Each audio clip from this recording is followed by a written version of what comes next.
ನಮಸ್ಕಾರ ಸ್ನೇಹಿತರೆ, welcome to V study mate YouTube channel. ನಾನು ವೆಂಕಟೇಶ್ ಬಿ ಪಾಟೀಲ್ ಅಂತ. ಯಾರೆಲ್ಲ ನನ್ನ ವಿ ಸ್ಟಡಿ ಮೇಟ್ ಯೂಟ್ಯೂಬ್ ಚಾನಲ್ನ ಸಬ್ಸ್ಕ್ರೈಬ್ ಮಾಡಿಲ್ಲೋ ಪ್ಲೀಸ್ ಸಬ್ಸ್ಕ್ರೈಬ್ ಮಾಡಿ, ಹಾಗೆ ಬೆಲ್ ಬಟನ್ ಒತ್ತುವ ಮುಖಾಂತರ ಯಾವತ್ತೂ ಕೂಡ ನನ್ನ ವಿಡಿಯೋಗಳಿಗೆ ನೋಟಿಫೈ ಆಗಿ.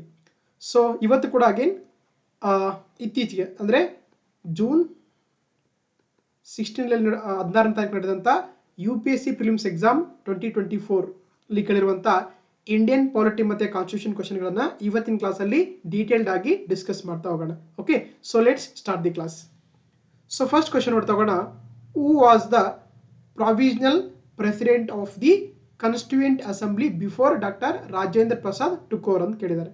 ಅಂದರೆ ಏನು ನಮ್ಮ ಸಂವಿಧಾನ ಸಭೆ ಇದೆಯಲ್ಲ ಅಥವಾ ರಚನಾ ಸಭೆ ಇದೆಯಲ್ಲ ಅದರ ಮುಂಚಿತ ಅಂದರೆ ರಾಜೇಂದ್ರ ಪ್ರಸಾದ್ಗಿಂತ ಮುಂಚೆ ಯಾರು ಅದರ ಪ್ರೆಸಿಡೆಂಟ್ ಅಥವಾ ಅಧ್ಯಕ್ಷರಾಗಿದ್ದಾರೆ ಅಂತ ಕ್ವಶನ್ ಕೇಳಿದ್ದಾರೆ. ಸೊ ಆಪ್ಷನ್ ಬಂದು ಸಿ ರಾಜಗೋಪಾಲಾಚಾರಿ ಇದೆ, ಆಪ್ಷನ್ ಬಿ ಅಲ್ಲಿ ಡಾಕ್ಟರ್ BR ಅಂಬೇಡ್ಕರ್ ಇದೆ, ಆಪ್ಷನ್ ಸಿ ಅಲ್ಲಿ TT ಕೃಷ್ಣಮಾಚಾರಿ ಇದೆ, ಸೊ ಆಪ್ಷನ್ ಡಿ ಅಲ್ಲಿ ಡಾಕ್ಟರ್ ಸಚ್ಚಿದಾನಂದ ಸಿನ್ಹಾ ಇದೆ ನೋಡಿ. ಹೌದಾ? ಸೊ ಹಾಗಾಗಿ ಡಾಕ್ಟರ್ ರಾಜೇಂದ್ರ ಪ್ರಸಾದ್ಗಿಂತ ಮುಂಚೆ ಯಾರು ಈ ಕಾನ್ಸ್ಟಿಟ್ಯೂಯೆಂಟ್ ಅಸೆಂಬ್ಲಿ ಪ್ರೆಸಿಡೆಂಟ್ ಆಗಿದ್ದಾರೆ ಅಂತಂದ್ರೆ ಅದು option D doctor Sachchidananda Sinha ಅವರು ಇಂಟ್ರೀಮ್ ಪ್ರೆಸಿಡೆಂಟ್ ಆಗಿ ಕಾರ್ಯವನ್ನ ನಿರ್ವಹಿಸ್ತಾರೆ. ಅದು ನಮ್ಮ ಕಾನ್ಸ್ಟಿಟ್ಯೂಯೆಂಟ್ ಅಸೆಂಬ್ಲಿಗೆ. ಓಕೆನಾ? ಸೊ ಹಾಗಾಗಿ option D is the right answer. ನೋಡಿ, ನಾವು ಆಕ್ಚುಲಿ ನಮಗೆಲ್ಲ ಗೊತ್ತಿರುವಂತೆ ಏನಂದ್ರೆ ಬ್ರಿಟಿಷ್ ಇಂಡಿಯಾದಲ್ಲಿ ಕೂಡ ಏನಂತಂದ್ರೆ ಸಂವಿಧಾನ ರಚನೆ ಮಾಡ್ಬೇಕಂತ ಏನ್ ಮಾಡ್ತಾರೆ, ಕೆಲವೊಂದು ಕಮಿಟಿಗಳನ್ನ ಮಾಡ್ತಾ ಹೋಗ್ತಾರೆ. ಹೌದಾ? ಫಸ್ಟ್ ನಮಗೆ ಆಗಸ್ಟ್ ಆಫರ್ ಅಂತ ಬರುತ್ತೆ, ಅದರ ನಂತರ ಕ್ರಿಪ್ಸ್ ಮಿಷನ್ ಬರುತ್ತೆ 1942ರಲ್ಲಿ, ಅದು ಕೂಡ ಫೇಲ್ ಆಗುತ್ತೆ. ಫೈನಲ್ ಆಗಿ ನಮಗೆ ಕ್ಯಾಬಿನೆಟ್ ಮಿಷನ್ ಪ್ಲಾನ್ ಬರುತ್ತೆ. ಹೌದಾ? 1946ರಲ್ಲಿ. ಇದೇನ್ ಮಾಡ್ತಿದ್ರೆ ಆಕ್ಚುಲಿ ನಮ್ಮ ಒಂದು ಭಾರತೀಯರಿಗೆ ಸಂವಿಧಾನ ರಚನೆ ಮಾಡ್ಕೊಳ್ಳೋಕೆ, ಕಾನ್ಸ್ಟಿಟ್ಯೂಯೆಂಟ್ ಅಸೆಂಬ್ಲಿ ರಚನೆ ಮಾಡ್ಕೊಳ್ಳೋಕೆ ಅವಕಾಶ ಕೊಡ್ತಾ ಹೋಗುತ್ತೆ. ಅದು cabinet mission plan of the 1946 ಅಂತ. ಓಕೆ, ಸೊ ಹಾಗಾಗಿ ಇದರ ಒಂದು ಶಿಫಾರಸ್ ಮೇರೆಗೆ ಏನ್ ಮಾಡ್ತಾರೆ ಅಂದ್ರೆ ನಮ್ಮ ದೇಶದಲ್ಲಿ ಅಥವಾ ನಮ್ಮ ಬ್ರಿಟಿಷ್ ಭಾರತದಲ್ಲಿ ನವೆಂಬರ್ 1946ಕ್ಕೆ ಈ ಒಂದು ಕಾನ್ಸ್ಟಿಟ್ಯೂಯೆಂಟ್ ಅಸೆಂಬ್ಲಿಯನ್ನ ಅಥವಾ ಸಂವಿಧಾನ ರಚನಾ ಸಭೆಯನ್ನ ರಚಿಸ್ತಾರೆ. ಓಕೆನಾ? ಸೊ ಹಾಗಾಗಿ ಅದು ಫಸ್ಟ್ ಮೀಟ್ ಆಗಿದೆ ಯಾವಾಗ ಅಂದ್ರೆ ಡಿಸೆಂಬರ್ 9, 1946. ಇದಂತೂ ತುಂಬಾ ಎಕ್ಸಾಮ್ ಕೇಳಿದ್ದಾರೆ. ನಮ್ಮ ಸಂವಿಧಾನ ರಚನಾ ಸಭೆಯು ಮೊದಲು ಮೀಟಿಂಗ್ ಮಾಡಿದ್ದು ಯಾವಾಗ ಅಂತ ಕೇಳಿದರೆ ಅದು ಡಿಸೆಂಬರ್ 9, 1946ರಲ್ಲಿ. ಓಕೆನಾ? ಸೊ ಹಾಗಾಗಿ ಆ ಟೈಮಲ್ಲಿ ಅಂದ್ರೆ ಇಂಟ್ರೀಮ್ ಪ್ರೆಸಿಡೆಂಟ್ ಅಥವಾ ಮಧ್ಯಂತರ ಅಧ್ಯಕ್ಷ ಯಾರಾಗಿದ್ದಾರೆ ಅಂದ್ರೆ ಗೊತ್ತಿರ್ಬೇಕು ನಮಗೆ. ಸೊ ಅದು ಡಾಕ್ಟರ್ ಸಚ್ಚಿದಾನಂದ ಸಿನ್ಹಾ ಅವರು ಇಂಟ್ರೀಮ್ ಪ್ರೆಸಿಡೆಂಟ್ ಆಗಿರ್ತಾರೆ ಈ ಒಂದು ಕಾನ್ಸ್ಟಿಟ್ಯೂಯೆಂಟ್ ಅಸೆಂಬ್ಲಿಗೆ. ಆಮೇಲೆ ಏನಾಗುತ್ತೆ, ಎಲೆಕ್ಷನ್ ಮಾಡ್ತಾರೆ ಆ ಒಂದು ಕಾನ್ಸ್ಟಿಟ್ಯೂಯೆಂಟ್ ಅಸೆಂಬ್ಲಿಗೆ. ಯಾವಾಗ 1946 ಡಿಸೆಂಬರ್ 11ಗೆ. ಸೊ ಅವಾಗ ಏನಂದ್ರೆ ಡಾಕ್ಟರ್ ರಾಜೇಂದ್ರ ಪ್ರಸಾದ್ ಅವರು ಏನಂದ್ರೆ ಆಕ್ಚುಲಿ ಪರ್ಮನೆಂಟ್ ಪ್ರೆಸಿಡೆಂಟ್ ಆಗಿ ಎಲೆಕ್ಟ್ ಆಗ್ತಾ ಹೋಗ್ತಾರೆ ಈ ಒಂದು ಕಾನ್ಸ್ಟಿಟ್ಯೂಯೆಂಟ್ ಅಸೆಂಬ್ಲಿಗೆ. ಜೊತೆಗೆ HC ಮುಖರ್ಜಿ ಅವರು ಏನ್ ಮಾಡ್ತಾರೆ ಆಕ್ಚುಲಿ ಈ ಒಂದು ಕಾನ್ಸ್ಟಿಟ್ಯೂಯೆಂಟ್ ಅಸೆಂಬ್ಲಿಗೆ ಉಪಾಧ್ಯಕ್ಷರಾಗಿ ಅಥವಾ ವೈಸ್ ಪ್ರೆಸಿಡೆಂಟ್ ಆಗಿ ಎಲೆಕ್ಟ್ ಆಗ್ತಾರೆ. ಜೊತೆಗೆ BN ರಾವ್ ಅವರು ಏನ್ ಮಾಡ್ತಾರೆ ಅಂದ್ರೆ ಈ ಒಂದು ಕಾನ್ಸ್ಟಿಟ್ಯೂಯೆಂಟ್ ಅಸೆಂಬ್ಲಿಗೆ ಕಾನ್ಸ್ಟಿಟ್ಯೂಷನ್ ಅಡ್ವೈಸರ್ ಅಥವಾ ಸಂವಿಧಾನದ ಒಂದು ಸಲಹೆಗಾರರಾಗಿ ನೇಮಕ ಆಗ್ತಾರೆ. ಓಕೆನಾ? ಸೊ ಹಾಗಾಗಿ ನಮಗೆ ಇಲ್ಲಿ ಸರಿಯಾದ ಉತ್ತರ doctor Sachchidananda Sinha. Option D is the right answer. Okay, so moving to the next question. So under which of the following articles of the Constitution of India has the Supreme Court of India has placed right to privacy ಅಥವಾ ಅಂತ ಕೇಳಿದ್ದಾರೆ. ಹೌದಾ? ಇದು ಏನಂದ್ರೆ ನೋಡಿ ನಮಗೆ ಸುಮಾರು 2 ರಿಂದ 3 ಸಲ ರಿಪೀಟ್ ಆಗ್ತದೆ UPSC ಅಲ್ಲಿ ಕಂಟಿನ್ಯೂಸ್ ಆಗಿದೆ. ಹೌದಾ? ಸೊ ಹಾಗಾಗಿ ನಮಗೆ ಖಾಸಗಿ ಹಕ್ಕಿನ ಬಗ್ಗೆ ಕೇಳಿದ್ದಾರೆ. ಸುಪ್ರೀಂ ಕೋರ್ಟ್ ಆಫ್ ಇಂಡಿಯಾ ಏನಂತಂದ್ರೆ ಈ ರೈಟ್ ಟು ಪ್ರೈವೇಸಿ ಅಥವಾ ಖಾಸಗಿ ಹಕ್ಕು ಇದೆಯಲ್ಲ ಇದನ್ನ ಯಾವ ಆರ್ಟಿಕಲ್ ಯಾವ ವಿಧಿಯಲ್ಲಿ ಪ್ಲೇಸ್ ಮಾಡಿದೆ ಅಂತ ಕೇಳಿದ್ದಾರೆ. ಹೌದಾ? ಸೊ ಆಪ್ಷನ್ ಎ ಅಲ್ಲಿ ನಮಗೆ ಆರ್ಟಿಕಲ್ 15 ಇದೆ, ಆಪ್ಷನ್ ಬಿ ಅಲ್ಲಿ ಆರ್ಟಿಕಲ್ 16 ಇದೆ, ಆಪ್ಷನ್ ಸಿ ಅಲ್ಲಿ ಆರ್ಟಿಕಲ್ 19 ಇದೆ, ಆಪ್ಷನ್ ಡಿ ಅಲ್ಲಿ ಆರ್ಟಿಕಲ್ 21 ಇದೆ. ಹೌದಾ? ನಮ್ಗೆ ಗೊತ್ತು ರೈಟ್ ಟು ಪ್ರೈವೇಸಿ ಅಥವಾ ಖಾಸಗಿ ಹಕ್ಕು ಇದೆಯಲ್ಲ ಇದನ್ನ ಏನ್ ಮಾಡುತ್ತೆ supreme court of India. So article 21 ಅಲ್ಲಿ ಇದನ್ನ ಒಂದು ಫಂಡಮೆಂಟಲ್ ರೈಟ್ ಆಗಿ ಘೋಷಣೆ ಮಾಡ್ತಾ ಹೋಗುತ್ತೆ. ಓಕೆನಾ? ಸೊ ಹಾಗಾಗಿ option D is the right answer. ನೋಡಿ ನಮ್ಗೆ ಆರ್ಟಿಕಲ್ 15 ಇದೆಯಲ್ಲ ಇದೇನ್ ಹೇಳುತ್ತೆ ನಮಗೆ, prohibition of the discrimination on the basis of the grounds of sex, place of birth, gender et cetera.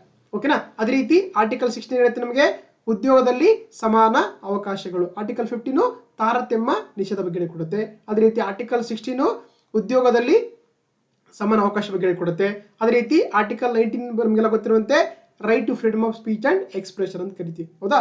ಅಭಿವ್ಯಕ್ತಿ ಸ್ವಾತಂತ್ರ್ಯ ಬಗ್ಗೆ ಕೊಡುತ್ತೆ. ಸೊ ಅದ್ರ ಆರ್ಟಿಕಲ್ 21 ಇದೆಯಲ್ಲ ಅದು right to life and personal liberty ಅಂತ ಕರಿತೀವಿ. ಅದರಲ್ಲೇ ಏನ್ ಮಾಡುತ್ತೆ ಸುಪ್ರೀಂ ಕೋರ್ಟ್ ಆಫ್ ಇಂಡಿಯಾ ಈ ರೈಟ್ ಟು ಪ್ರೈವೇಸಿ ಕೂಡ ಇದರ ಪಾರ್ಟ್ ಅಂತ ಹೇಳ್ತಾ ಹೋಗುತ್ತೆ ಈ ಒಂದು ಇದರಲ್ಲಿ. ಸೊ ಹಾಗಾಗಿ option D is the right answer. ನಮಗೆಲ್ಲ ಗೊತ್ತಿರುವಂತೆ ನೋಡಿ ಒಂದು ಜಡ್ಜ್ಮೆಂಟ್ ಬರುತ್ತೆ ಸುಪ್ರೀಂ ಕೋರ್ಟ್ ಆಫ್ ಇಂಡಿಯಾದಲ್ಲಿ, ಅದನ್ನ ನಾವು KS Puttaswamy versus union of India ಅಂತ ಕರೀತಾರೆ 2017ರಲ್ಲಿ.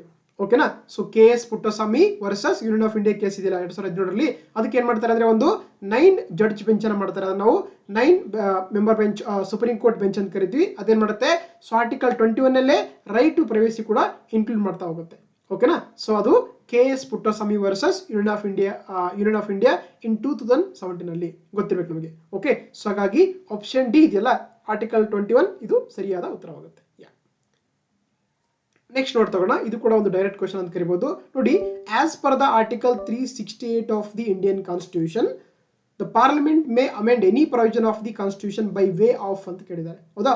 ಸ್ಟೇಟ್ಮೆಂಟ್ 1 ಅಲ್ಲಿ ಎಡಿಷನ್ ಅಂತಿದೆ, ಸ್ಟೇಟ್ಮೆಂಟ್ ಬಿ ಅಲ್ಲಿ ವೇರಿಯೇಷನ್ ಅಂತಿದೆ, ಸ್ಟೇಟ್ಮೆಂಟ್ 3 ಅಲ್ಲಿ ರಿಪೀಲ್ ಅಂತಿದೆ. ಹೌದಾ. ಸೊ ಹಾಗಾಗಿ ಇಲ್ಲಿ select the correct answer using the code given below ಅಂತಿದೆ. ಆಪ್ಷನ್ ಎ ಅಲ್ಲಿ 1 and 2 only, so option B ಅಲ್ಲಿ 2 and 3 ಓನ್ಲಿ, ಆಪ್ಷನ್ ಸಿ ಅಲ್ಲಿ 1 and 3 ಓನ್ಲಿ, ಆಪ್ಷನ್ ಡಿ ಅಲ್ಲಿ 1 to 3 ಅಂತ ಕರೀತಾರೆ. ನೋಡಿ, ನಮಗೆ ಇಲ್ಲಿ ಸರಿಯಾದ ಉತ್ತರ ಬಂದು ಆಪ್ಷನ್ ಡಿ 1 2 3 ಮೂರು ಕೂಡ ಸರಿಯಾದ ಉತ್ತರ ಆಗುತ್ತೆ. ನಮಗೆಲ್ಲ ಗೊತ್ತಿರುವಂತೆ ನೋಡಿ, ಸೊ ಆರ್ಟಿಕಲ್ ಹೌದಾ, ಸೊ ಆರ್ಟಿಕಲ್ 368 ಏನ್ ಹೇಳುತ್ತೆ ಅಂದ್ರೆ actually parliament can amend the any provisions of the constitution.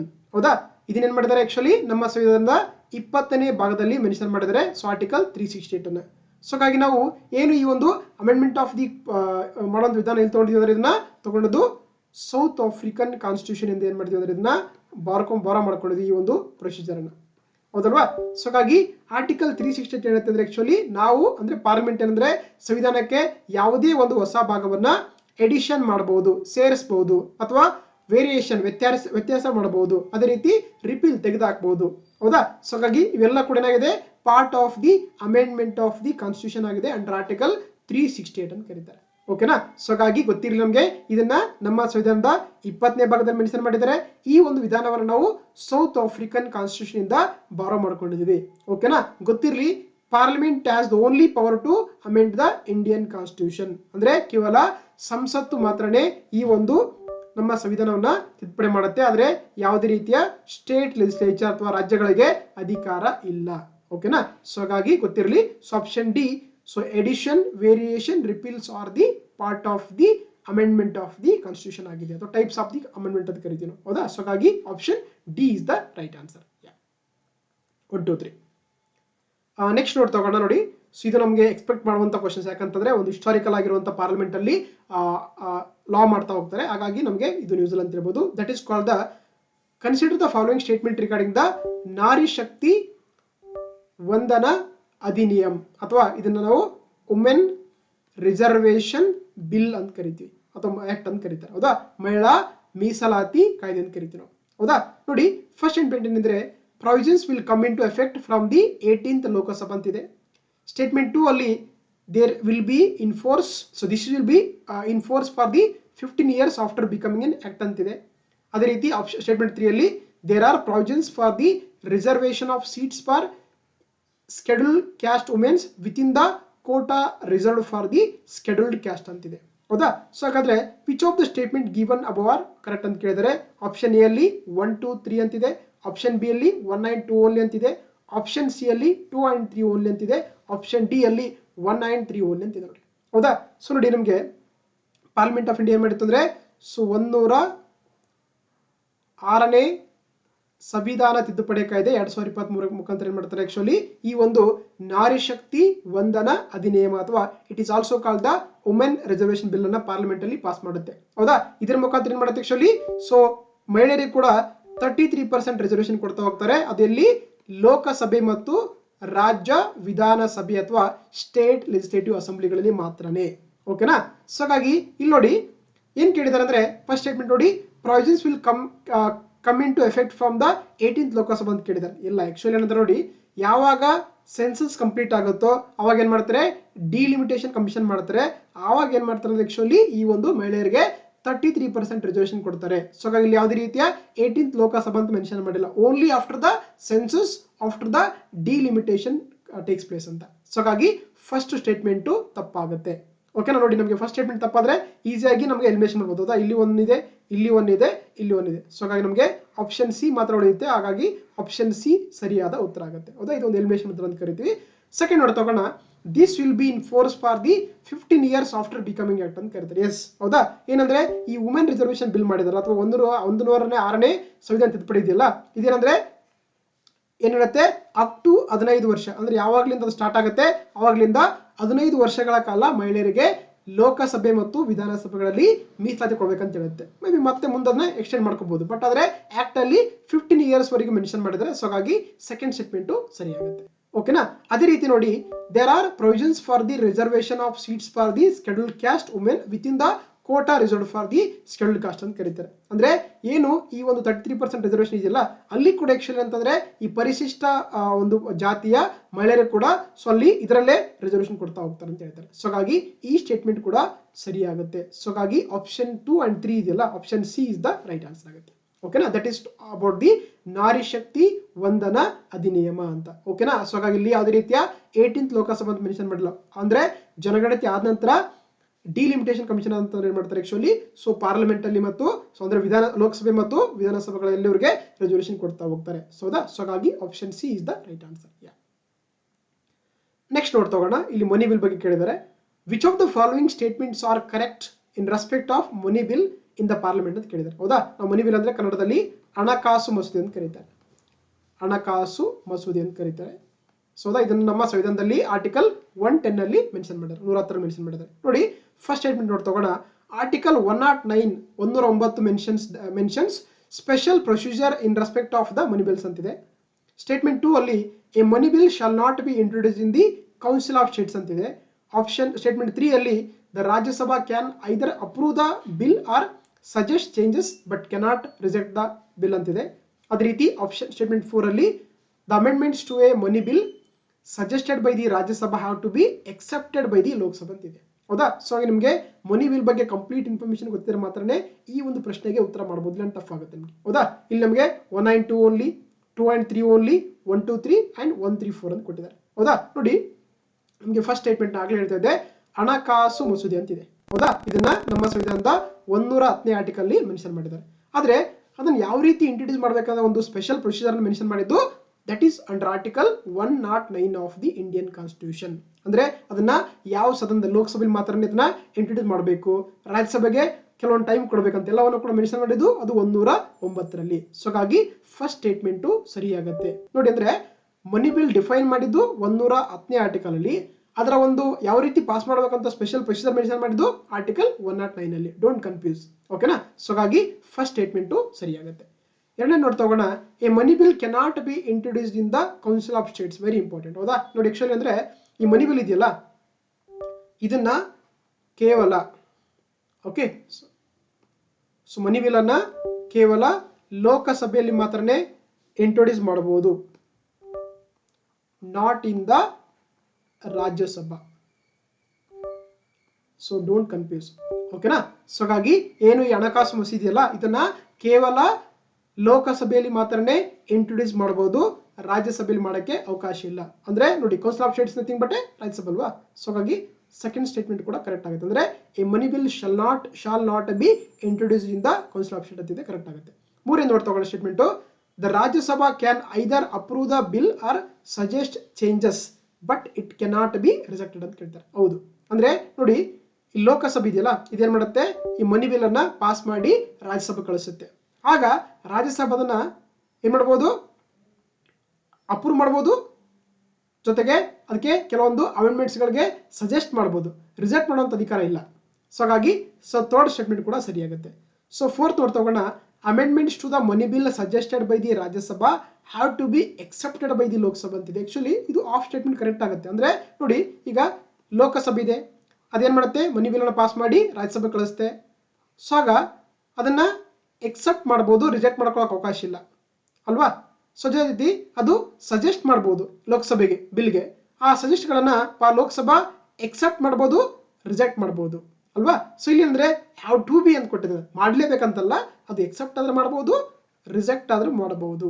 So ಓಕೆನಾ, that is depending upon the discretionary power of the Lok Sabha ಆಗಿರುತ್ತೆ. ಸೊ ಹಾಗಾಗಿ ಈ ಒಂದು ಸ್ಟೇಟ್ಮೆಂಟ್ ತಪ್ಪಾಗುತ್ತೆ. ಸೊ ಹಾಗಾಗಿ ಇಲ್ಲಿ 1, 2, 3 ಇದೆಯಲ್ಲ, ಈ ಮೂರು ಸ್ಟೇಟ್ಮೆಂಟ್ಗಳು ಸರಿಯಾಗುತ್ತೆ. ಸೊ ಹಾಗಾಗಿ option C 1, 2, 3 is the right answer ಆಗುತ್ತೆ. ಓಕೆನಾ? ನೆಕ್ಸ್ಟ್ ನೋಡ್ತಾ ಹೋಗೋಣ. So many delimitation commissions have been constituted by the government of India till December 2023 ಅಂತ ಕೇಳಿದ್ದಾರೆ. ಸೊ ಹೌದಾ, ನಮಗೆಲ್ಲ ಗೊತ್ತಿರುವಂತೆ ಡಿಲಿಮಿಟೇಷನ್ ಕಮಿಷನ್ ಅಂತ ಕರೀತಾರೆ. ವೆರಿ ಇಂಪಾರ್ಟೆಂಟ್ ಆಗಿರುವಂತ ಬಾಡಿ ಇದು. ಸೊ ಹೌದಾ, ಇದರ ಕೆಲಸ ನೋಡಿ, ಡಿಲಿಮಿಟೇಷನ್ ಕಮಿಷನ್ ಏನಂತಂದ್ರೆ ಆಕ್ಚುಲಿ ಇದ್ರ ಕೆಲಸ ಏನಂತಂದ್ರೆ ಆಕ್ಚುಲಿ ಈ ಒಂದು ಕಾನ್ಸ್ಟಿಟ್ಯೂಯೆಂಟ್ಗಳನ್ನ ರೀಡ್ರಾ ಮಾಡುವಂಥದ್ದು. ಹೌದಾ, ಏನೋ ಈ ಮತಕ್ಷೇತ್ರಗಳಿರುತ್ತಲ್ಲ ಅಲ್ಲಿರುವಂತ ಜನಸಂಖ್ಯೆ, ಜಾತಿ, ಅಲ್ಲಿರುವಂತ ಏರಿಯಾ ಎಲ್ಲ ಏನ್ ಮಾಡುತ್ತೆ, ಒಂದು ಕಾನ್ಸ್ಟಿಟ್ಯೂಯೆನ್ಸಿಗಳನ್ನ ಬಾರ್ಡರ್ ಅನ್ನ ಡ್ರಾ ಮಾಡ್ತಾ ಹೋಗುತ್ತೆ. ಅದನ್ನ main function of the delimitation commission ಅಂತ ಕರೀತಾರೆ. ಓಕೆನಾ. ಸೊ ಹಾಗಾಗಿ ನೋಡಿ, ಸೊ ಈ ಒಂದು ಡಿಲಿಮಿಟೇಷನ್ ಕಮಿಷನ್ ಇದೆಯಲ್ಲ, ಇದು ಒಂದು ಆಕ್ಟ್ ಮುಖಾಂತರ, ಪಾರ್ಲಿಮೆಂಟ್ ಆಕ್ಟ್ ಮುಖಾಂತರ ಏನ್ ಮಾಡ್ತಾ ಹೋಗ್ತಾರೆ. ಇಲ್ಲಿವರೆಗೆ ನಮ್ಮ ದೇಶದಲ್ಲಿ 4 ಟೈಮ್ಸ್, ಹೌದಾ, 1952ರಲ್ಲಿ ಫಸ್ಟ್ ಡಿಲಿಮಿಟೇಷನ್ ಕಮಿಷನ್ ಮಾಡ್ತಾರೆ. ಸೆಕೆಂಡ್ ಬಂದು 1963ರಲ್ಲಿ, ಆಮೇಲೆ 1973ರಲ್ಲಿ, ಕೊನೆಯದಾಗಿ ಬಂದು 2002ರಲ್ಲಿ. ಸೊ ಅಂದ್ರೆ ಇಲ್ಲಿವರೆಗೆ 4 ಸಾರಿ ಏನ್ ಮಾಡ್ತಾರೆ ಅಂದ್ರೆ ನಮ್ಮ ಒಂದು ದೇಶದಲ್ಲಿ ಪಾರ್ಲಿಮೆಂಟ್ ಆಫ್ ಇಂಡಿಯಾ ಏನ್ ಮಾಡಿದೆ, ಈ ಒಂದು ಡಿಲಿಮಿಟೇಷನ್ ಕಮಿಷನ್ಸ್ ಅನ್ನ ಮಾಡಿರುವಂತದ್ದು. ಹೌದಾ ನೋಡಿ, ಅಂದ್ರೆ ಸೊ ಈಗ ರೀಸೆಂಟ್ ಆಗಿ ಏನಂದ್ರೆ actually there is no any delimitation commissions ಅಂತ ಹೇಳ್ಬೋದು. ಹೌದಾ, ಸೊ ಹಾಗಾಗಿ ಸೊ ಇಲ್ಲಿ ಏನಂದ್ರೆ ನೋಡಿ, ಜೊತೆಗೆ ಈ ಡಿಲಿಮಿಟೇಷನ್ ಕಮಿಷನ್ ಇದೆಯಲ್ಲ, ಇದಕ್ಕೆ ಯಾರು ಅಪಾಯಿಂಟ್ ಮಾಡ್ತಾರೆ ಅಂದ್ರೆ ಇದನ್ನ ಅಪಾಯಿಂಟ್ ಮಾಡೋದು ಪ್ರೆಸಿಡೆಂಟ್ ಆಫ್ ಇಂಡಿಯಾ ಮಾಡ್ತಾರೆ, with consultation with the collaboration with the election commission of India ಅಂತ ಹೇಳ್ಬೋದು. ಜೊತೆಗೆ ಇದರಲ್ಲಿ 3 ಜನ ಇರ್ತಾರೆ. ಒಂದು ರಿಟೈರ್ಡ್ ಸುಪ್ರೀಂ ಕೋರ್ಟ್ ಜಡ್ಜ್ ಇರ್ತಾರೆ, ಜೊತೆಗೆ ಚೀಫ್ ಎಲೆಕ್ಷನ್ ಕಮಿಷನರ್ಸ್ ಇರ್ತಾರೆ, ಜೊತೆಗೆ ರೆಸ್ಪೆಕ್ಟಿವ್ ಸ್ಟೇಟ್ ಎಲೆಕ್ಷನ್ ಕಮಿಷನರ್ಸ್ ಇರ್ತಾರೆ. That is the delimitation commission ಅಂತ ಕರೀತಾರೆ. ಓಕೆ, ಇದರ ಮುಖ್ಯ ಉದ್ದೇಶ ಅಂದ್ರೆ ಮತಕ್ಷೇತ್ರಗಳನ್ನ ಏನ್ ಮಾಡುತ್ತೆ, ಬಾರ್ಡರೈಸ್ ಮಾಡುತ್ತೆ ಅಥವಾ ಡ್ರಾ ಮಾಡುತ್ತೆ. That is the main function of the delimitation commission ಅಂತ ಕರೀತಾರೆ. ಇಲ್ಲಿವರೆಗೆ ನಮ್ಮ ದೇಶದಲ್ಲಿ 4 ಬಾರಿ ಏನಂತಂದ್ರೆ ಡಿಲಿಮಿಟೇಷನ್ ಕಮಿಷನ್ ನ ಕನ್ಸ್ಟಿಟ್ಯೂಟ್ ಮಾಡಿರುವಂತದ್ದು. ಸೊ ಹಾಗಾಗಿ option D 4 is the right answer ಆಗುತ್ತೆ. Okay, yeah. ನೆಕ್ಸ್ಟ್ ನೋಡ್ತಾ ಹೋಗೋಣ. ಸೊ ಇದು ಒಂದು ಅಮೆಂಡ್ಮೆಂಟ್ ಬಗ್ಗೆ ಕೇಳಿದ್ದಾರೆ. The constitution 71st Amendment Act of 1992 amends the 8th schedule to the constitution to include which of the following languages ಅಂತ ಕೇಳಿದ್ದಾರೆ. ಹೌದಾ, ನಮಗೆ ಅಫಿಷಿಯಲ್ ಲ್ಯಾಂಗ್ವೇಜ್ ಅಂತ ಗೊತ್ತು, ನಮಗೆ ಅದನ್ನ 8th schedule ಅಥವಾ 8ನೇ ಅನುಸೂಚಿಯಲ್ಲಿ ಮೆನ್ಷನ್ ಮಾಡ್ತಾ ಹೋಗ್ತಾರೆ. ಹೌದಾ ನೋಡಿ, ಇಲ್ಲಿ ಆಪ್ಷನ್ ಸ್ಟೇಟ್ಮೆಂಟ್ 1 ನಲ್ಲಿ ಕೊಂಕಣಿ, ಮಣಿಪುರಿ, ನೇಪಾಳಿ, ಮೈತಾಲಿ ಅಂತ ಕೊಟ್ಟಿದ್ದಾರೆ. ಸೊ ಇಲ್ಲಿ select the correct answer using the code given below ಅಂತ ಕೊಟ್ಟಿದ್ದಾರೆ. ಹೌದಾ ನೋಡಿ, ನಮಗೆ ನಮ್ಮ ಏನು ಒರಿಜಿನಲ್ ಕಾನ್ಸ್ಟಿಟ್ಯೂಷನ್ ಇತ್ತಲ್ಲ, ಅಲ್ಲಿ ಟೋಟಲ್ ಅಂದ್ರೆ ಒರಿಜಿನಲ್ ಕಾನ್ಸ್ಟಿಟ್ಯೂಷನ್ ಅಲ್ಲಿ ಟೋಟಲ್ ಆಗಿ 14 ಅಫಿಷಿಯಲ್ ಲ್ಯಾಂಗ್ವೇಜ್ ಅನ್ನ ಮೆನ್ಷನ್ ಮಾಡ್ತಾ ಹೋಗ್ತಾರೆ. ಓಕೆನಾ. ಅದರ ನಂತರ ಒಂದು ತಿದ್ದುಪಡಿ ಮಾಡ್ತಾರೆ, ಅದು 21ನೇ ತಿದ್ದುಪಡಿ. ಅದ್ರ ಮುಖಾಂತರ ಒಂದು ಭಾಷೆ ಸೇರಿಸ್ತಾರೆ, ಅದು ಯಾವ್ದು ಅಂತಂದ್ರೆ ಸಿಂಧಿ ಸೇರಿಸ್ತಾರೆ. ಹೌದಾ, ಅದರ ನಂತರ ಇನ್ನೊಂದ್ಸರಿ ತಿದ್ದುಪಡಿ ಮಾಡ್ತಾರೆ. ಸೊ 71ನೇ ತಿದ್ದುಪಡಿ ಅಂತ ಕರಿತೀವಿ. ಅದರಲ್ಲಿ ಟೋಟಲ್ ಆಗಿ 3 ಭಾಷೆಗಳು ಸೇರಿಸ್ತಾರೆ. ಯಾವ್ದು ಅಂತಂದ್ರೆ ಕೊಂಕಣಿ ಸೇರಿಸ್ತಾರೆ, ಮಣಿಪುರಿ ಸೇರಿಸ್ತಾರೆ, ನೇಪಾಳಿ ಸೇರಿಸ್ತಾರೆ. ಹೌದಾ, ಆಮೇಲೆ ಲಾಸ್ಟ್ ಆಗಿ 92ನೇ ತಿದ್ದುಪಡಿ ಮಾಡ್ತಾ ಹೋಗ್ತಾರೆ. ಇಲ್ಲಿ 4 ಭಾಷೆಗಳು ಸೇರಿಸ್ತಾರೆ. ಅಂದ್ರೆ ನಮಗೆ ಪ್ರೆಸೆಂಟ್ ಆಗಿ ಅಂದ್ರೆ ಒರಿಜಿನಲ್ ಆಗಿ 14 ಇದ್ವು, ಆಮೇಲೆ 8 ಸೇರಿಸ್ತಾರೆ. ಪ್ರಸ್ತುತವಾಗಿ 22 ಅಫಿಷಿಯಲ್ ಲ್ಯಾಂಗ್ವೇಜ್ ಗಳನ್ನ ನಾವು ಕಾಣ್ತೀವಿ. ಅದು 8th schedule of the Indian constitution ಅಲ್ಲಿ. ಹೌದಾ, ಸೊ ಹಾಗಾಗಿ ನೋಡಿ, ಏನು 71ನೇ ಸಂವಿಧಾನ ತಿದ್ದುಪಡಿ ಕಾಯ್ದೆ 1992 ಇದೆಯಲ್ಲ, ಇದರ ಮುಖಾಂತರ ಏನ್ ಮಾಡ್ತಾರೆ, ಟೋಟಲ್ ಆಗಿ 3 ಭಾಷೆಗಳನ್ನ ಅಥವಾ 3 ಅಫಿಷಿಯಲ್ ಲ್ಯಾಂಗ್ವೇಜ್ ಗಳನ್ನ 8th schedule ಅಥವಾ 8ನೇ ಅನುಸೂಚಿಗೆ ಸೇರಿಸ್ತಾರೆ. ಯಾವ್ದು ಕೊಂಕಣಿ, ಮಣಿಪುರಿ, ನೇಪಾಳಿ, ನಾಟ್ ಮೈತಾಲಿ. ಮೈತಾಲಿ ಸೇರಿಸಿದ್ದು 92ರಲ್ಲಿ ಸೇರಿಸ್ತಾರೆ. ಹೌದಾ, ಸೊ ಹಾಗಾಗಿ ನಮಗೆ 71 ಮಾತ್ರ ಕೇಳಿದ್ರಿಂದ ಸೊ 1 2 3 ಅಂದ್ರೆ ಕೊಂಕಣಿ, ಮಣಿಪುರಿ, ನೇಪಾಳಿ. ಹೌದಾ, ಸೊ ಹಾಗಾಗಿ option A 1 2 3 is the option A is the right answer ಆಗುತ್ತೆ. ಹೌದಾ ನೋಡಿ, ನಮಗೆ ಇಲ್ಲಿದೆ ನೋಡಿ, ಅಂದ್ರೆ ಒರಿಜಿನಲ್ ಕಾನ್ಸ್ಟಿಟ್ಯೂಷನ್ ಅಲ್ಲಿ 14 ಭಾಷೆಗಳಿದ್ವು, ಆಮೇಲೆ 8 ಸೇರಿಸ್ತಾರೆ. ಪ್ರಸ್ತುತವಾಗಿ 22 ಭಾಷೆ ಇದೆ. ಹೌದಾ ನೋಡಿ, 21ನೇ ಸಂವಿಧಾನ ತಿದ್ದುಪಡಿ ಕಾಯ್ದೆ 1967 ಮಾಡ್ತಾರೆ, ಒಂದು ಭಾಷೆ ಸೇರಿಸ್ತಾರೆ, ಅದು ಸಿಂಧಿ. ಆಮೇಲೆ 71ರಲ್ಲಿ ಸೇರಿಸ್ತಾ ಹೋಗ್ತಾರೆ ತಿದ್ದುಪಡಿಯಲ್ಲಿ, ಅದು 3 ಭಾಷೆ ಸೇರಿಸ್ತಾರೆ, ಕೊಂಕಣಿ, ಮಣಿಪುರಿ, ನೇಪಾಳಿ. ಇದಕ್ಕೆ ಶಾರ್ಟ್ ಕಟ್ ಒಂದು ಟ್ರಿಕ್ ಮಾಡ್ಕೊಂಡಿದ್ದೆ ನಾನೇ, ಕೋಮನಿ ಅಂತ ಇದೆ ನೋಡಿ. ಹೌದಾ, ಕೋಮನಿ ಅಂತಂದ್ರೆ ಕೊಂಕಣಿ, ಮಣಿಪುರಿ, ನೇಪಾಳಿ ಅಂತ ಕರೀತಾರೆ. ಅದೇ ರೀತಿ 92ನೇ ಸಂವಿಧಾನ ತಿದ್ದುಪಡಿ ಕಾಯ್ದೆ 2003 ಮುಖಾಂತರ ಏನ್ ಮಾಡ್ತಾರೆ, 4 ಭಾಷೆಗಳು ಸೇರಿಸ್ತಾರೆ, ಅದು ಬೋಡೋ, ಡೋಂಗ್ರಿ, ಮೈತಾಲಿ, ಸಂತಾಲಿ. ಅದಕ್ಕೆ ಶಾರ್ಟ್ ಕಟ್ ಟ್ರಿಕ್ಸ್ ಬಂದು ಬೋರ್ಡ್ ಮಾಸ್ ಅಂತ ಇದೆ ನೋಡಿ. ಹೌದಾ, ಬೋರ್ಡ್ ಮಾಸ್ ಅಂದ್ರೆ ಬೋಡೋ, ಡೋಂಗ್ರಿ, ಮೈತಾಲಿ, ಸಂತಾಲಿ ಅಂತ ಕರೀತಾರೆ. ಓಕೆನಾ. ಸೊ ಹಾಗಾಗಿ ನಮಗೆ 71ನೇ ಸಂವಿಧಾನ ತಿದ್ದುಪಡಿ ಕಾಯ್ದೆ 1992 ಮುಖಾಂತರ ಈ ಒಂದು 8 schedule 3 ಭಾಷೆಗಳನ್ನು ಸೇರಿಸ್ತಾರೆ, ಕೊಂಕಣಿ, ಮಣಿಪುರಿ, ನೇಪಾಳಿ ಅಂತ. ಸೊ ಹಾಗಾಗಿ option A 1 2 3 is the right answer ಆಗುತ್ತೆ. ಓಕೆನಾ. ಯಾ. ನೆಕ್ಸ್ಟ್ ನೋಡ್ತಾ ಹೋಗೋಣ. ಸೊ ಇದು ಕೂಡ ಒಂದು ಫಸ್ಟ್ ಟಾಪಿಕ್ ಅಂತ ಹೇಳ್ಬೋದು. ಇದನ್ನ ಹಿಸ್ಟ್ರಿಯಲ್ಲಿ ಕೂಡ ಕನ್ಸಿಡರ್ ಮಾಡಬಹುದು ಅಥವಾ ಪಾಲಿಟಿಯಲ್ಲಿ ಕೂಡ ಕನ್ಸಿಡರ್ ಮಾಡಬಹುದು ನಮಗೆ. ಓಕೆನಾ ನೋಡಿ, with reference to the government of India act of the 1935 ಅಥವಾ ಭಾರತ ಸರ್ಕಾರ ಕಾಯ್ದೆ 1935 ಪ್ರಕಾರ so consider the following statement ಕೇಳಿದ್ದಾರೆ. ಸ್ಟೇಟ್ಮೆಂಟ್ 1 ಇಲ್ಲಿ It provided for the establishment of an all India federation based on the union of the British Indian provinces and princely states ಅಂತಿದೆ.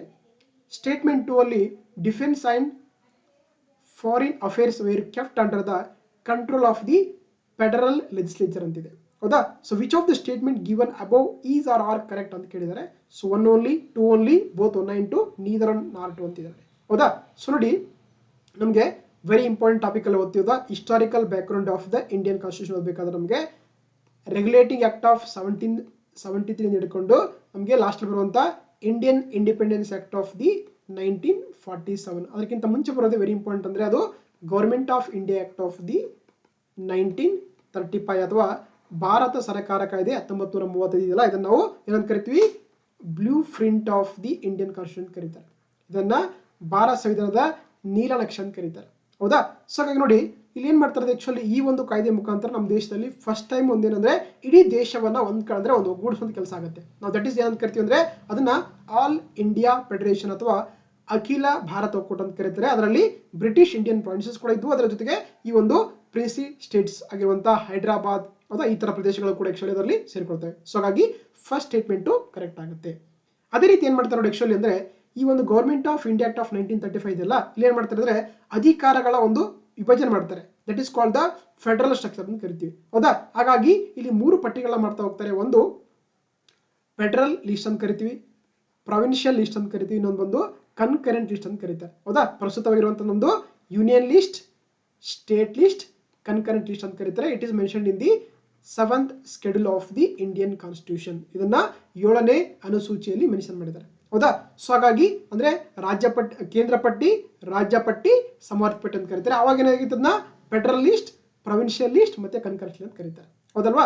So ಹಾಗಾಗಿ ನೋಡಿ ಈ ಡಿಫೆನ್ಸ್ ಅಂದ್ರೆ ರಕ್ಷಣೆ ಮತ್ತು ಫಾರಿನ್ ಅಫೇರ್ಸ್ ಅಂದ್ರೆ ವಿದೇಶಾಂಗ ವ್ಯವಹಾರಗಳಿದೆಯಲ್ಲ, ಅದನ್ನ ಏನ್ ಮಾಡ್ತಾರೆ ಅವಾಗಲೂ ಕೂಡ it is kept under the federal legislature ಇತ್ತು. ಸೊ ಈಗ ಪ್ರೆಸೆಂಟ್ ಆಗಿ ಅದನ್ನ ನಾವು ಯೂನಿಯನ್ ಲಿಸ್ಟ್ ಅಲ್ಲಿ ಅಥವಾ ಕೇಂದ್ರ ಪಟ್ಟಿಯಲ್ಲಿಗಳನ್ನ ಇಟ್ಟಿರುವಂತದ್ದು. ಸೊ ಹಾಗಾಗಿ ಈ ಸ್ಟೇಟ್ಮೆಂಟ್ ಕೂಡ ಕರೆಕ್ಟ್ ಆಗುತ್ತೆ.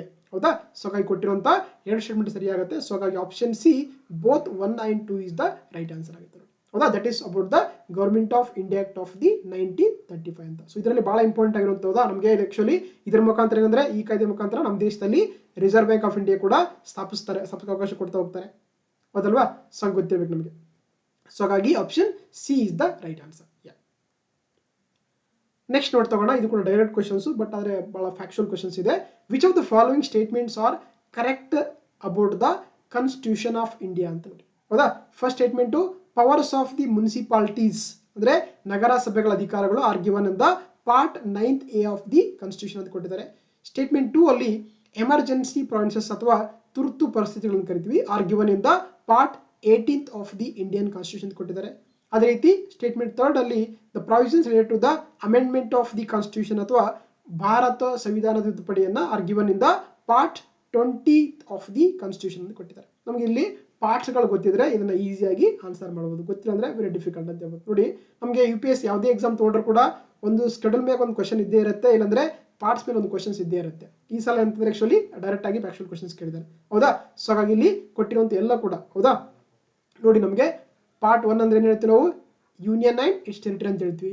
ಅದೇ ರೀತಿ ಪಾರ್ಟ್ 2 ಅಂದ್ರೆ ಏನ್ ಹೇಳ್ತೀವಿ ನಾವು? ಪೌರತ್ವ ಅಂತ ಕರಿತೀವಿ, ಸಿಟಿಜನ್ಶಿಪ್ ಅಂತ ಹೇಳ್ತೀವಿ. ಅದೇ ರೀತಿ ಪಾರ್ಟ್ 3 ಅಂತಂದ್ರೆ ಫಂಡಮೆಂಟಲ್ ರೈಟ್ಸ್ ಅಥವಾ ಮೂಲಭೂತ ಹಕ್ಕುಗಳನ್ನು ಕರಿತೀವಿ. ಅದೇ ರೀತಿ ಪಾರ್ಟ್ 4 ಅಂತ ಬರುತ್ತೆ DPSP ಅಥವಾ ರಾಜ್ಯ ನೀತಿ ನಿರ್ದೇಶಿತಗಳು ಬರುತ್ತೆ. ಅದೇ ರೀತಿ ಪಾರ್ಟ್ 4 ಕ್ಯಾಪಿಟಲ್ A ಬಗ್ಗೆ ಇರುತ್ತೆ, that is talks about the fundamental duties ಅಥವಾ ಮೂಲಭೂತ ಕರ್ತವ್ಯಗಳ ಬಗ್ಗೆ ಕೊಡುತ್ತೆ. ಅದೇ ರೀತಿ ಪಾರ್ಟ್ 5 ಬಗ್ಗೆ ಕೊಡುತ್ತೆ ಯೂನಿಯನ್ ಗವರ್ಮೆಂಟ್ ಅಥವಾ ಕೇಂದ್ರ ಸರ್ಕಾರ. ಪಾರ್ಟ್ 6 ಬಗ್ಗೆ ಸ್ಟೇಟ್ ಗವರ್ಮೆಂಟ್ ಅಥವಾ ರಾಜ್ಯ ಸರ್ಕಾರ. ಹೀಗೆ ಟೋಟಲ್ ಆಗಿ ನಮ್ಮ ಸಂವಿಧಾನದಲ್ಲಿ 25 ನಾವು ಪಾರ್ಟ್ಸ್ ಗಳನ್ನ ಕಾಣ್ತೀವಿ ಅಲ್ವಾ? ಸೊ ಹಾಗಾಗಿ ನೋಡಿ ಏನು ಈ ಮುನ್ಸಿಪಾಲಿಟಿಗಳು ಇದೆಯಲ್ಲ, ಇದನ್ನ 9th A ಪಾರ್ಟ್ ಅಲ್ಲಿ ಮೆನ್ಷನ್ ಮಾಡಿದ್ರೆ ಸ್ಟೇಟ್ಮೆಂಟ್ ಕರೆಕ್ಟ್ ಆಗುತ್ತೆ.